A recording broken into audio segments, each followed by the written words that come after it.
Let's get back to work in the world of buying and selling. I'm Darren, and this is 3 things you need to know for Tuesday, February 20th, the day after the $355 million judgment against President Trump. He announced his $399 gold U.S. flag shoes with a big T on the side. They sold out almost immediately at the Philadelphia Sneaker Con, where collectors go to find unique and rare editions of everything. $1.5 billion is going to Global Foundries, which is one of the beneficiaries of the huge Chips and Science Act passed in 2022. This act was $280 billion in total, with a breakdown of $52.7 billion for research and manufacturing of semiconductors in the U.S. and $174 billion in the broadly described science and technology ecosystem. Spot ETFs have over 258,000 Bitcoin. Since the price has been over 52,000, over $2 billion has been made on those. Trade while you're sleeping across time zones on Arbitrage Trade Assist. Sign up today at arbitragetrade.com. Arbitrage Trade is your trusted source for business, finance, and tech info. I'm Smokey Bear, and I made an assistant to help you prevent wildfires. Dude, I've got this. I've been camping since I was 5 years old. But I am a camping influencer. You know what? I'll bet you $5. Assistant Smokey, what is the best way to put out a campfire? To put out a campfire, drown with water, stir, drown again. Then make sure the fire is out cold by feeling with the back of your hand. Wait, really? I'll take the $5. Learn more at SmokeyBear.com. Brought to you by the U.S. Forest Service, your state forester, and the Ad Council. Occupational kidney stones. Caroline writes, occupational health is a critical aspect of one's overall well-being, and yet often overlooked. One such issue is occupational kidney stones. Kidney stones are hard deposits that form in the kidneys when urine contains high levels of certain substances. About 1/3 of all American adults are at risk for developing kidney disease. In addition to psychological causes, diet, and various genetics, certain occupations can increase an individual's risk of developing kidney stones. The National Library of Medicine posted a research study whose abstract stated, people whose school and jobs limit their access to fluids and adequate bathroom facilities may have higher prevalence of kidney stones. Some examples include athletes, teachers, nurses, surgeons, and truck drivers. Sedentary work, common in office settings, may also contribute to kidney stones by slowing down the circulation of fluids in the body. This type of kidney stone is called an occupational kidney stone, and while it has not received much attention or research, many doctors consider it to be a very preventable type of kidney stone. Those in the vocations mentioned are sometimes prevented from drinking enough fluids to maintain a dilute urine, or may be prevented from voiding their bladder when they need to. The issues of poor access to fluids and/or to bathroom facilities pose an increased risk for kidney stone disease. In addition, these issues are exacerbated by those who work in warmer climates.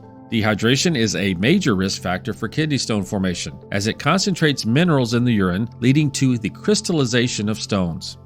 The NIH recommends proper fluid intake, more access to restrooms, and increased use of potassium citrate may be the best options for those who encounter greater risk for stones because of their occupation.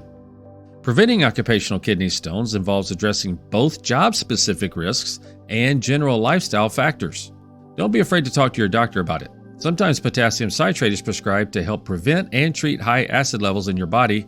This helps because some kidney stones are caused by high uric acid levels. Don't be afraid to talk with your supervisor, manager, or boss at work. Proper fluid intake and more restroom access may be all that is needed. Ultimately, a proactive approach to occupational health can not only enhance employee well-being, but also boost productivity and reduce healthcare costs for businesses. When it comes to your kidneys, your best bet is to stay prepared and prevent issues in the first place. If you have kidney disease or renal failure, you are likely to need ongoing or critical care. The National Institute for Occupational Safety and Health has identified the needs for the new field of exposomics in studying the occupational exposures that people undergo, though not from the interest in kidney stones specifically. Until newer methodologies are developed, doctors must account for occupation when seeing a patient with the new onset of kidney stone formation. A detailed understanding of a patient's access to water, access to bathroom facilities, exposure to ambient temperature, and liberties at work or school to attend to hydration and urination requirements are all necessary for understanding the causes. So while occupational kidney stones have not been widely studied yet, research is always increasing. Always advocate for your health. Stop watching, start living using Pips, our AI bot. Go to arbitragetrade.com and check out Arbitrage Trade Assist. Uh-oh, Brad's buzzed. Oh, yeah? Yeah, he's starting with the woots. And now a speech. I just want to say that friendship is about heart. heart, and brain. Who's with me? Good thing is, he knows when he's buzzed. And my brain is saying, when it's time to go home, somebody call me a ride. Love that guy. Me too. Know your buzzed warning signs? Call for a ride when it's time to go home. Buzz driving is drunk driving. A message from NHTSA and the Ad Council. Pips, pick of the day. Arbitrage algorithms have detected a possible uptrend for First Trust Specialty Finance and Financial Opportunities Fund. That's a long title. But the ticker is FGB. It's headquartered in Illinois, and it's a closed-end management investment company. It engages in the business of investing under normal market conditions, at least 80% of its managed assets in a portfolio of securities of specialty finance and other financial companies. It closed Friday at $3.63, 52-week high of $3.67, and a 52-week low of $2.76. We are not financial advisors. We provide a service. Please do your own research. Arbitrage Trade Analytics LLC is a privately held research company.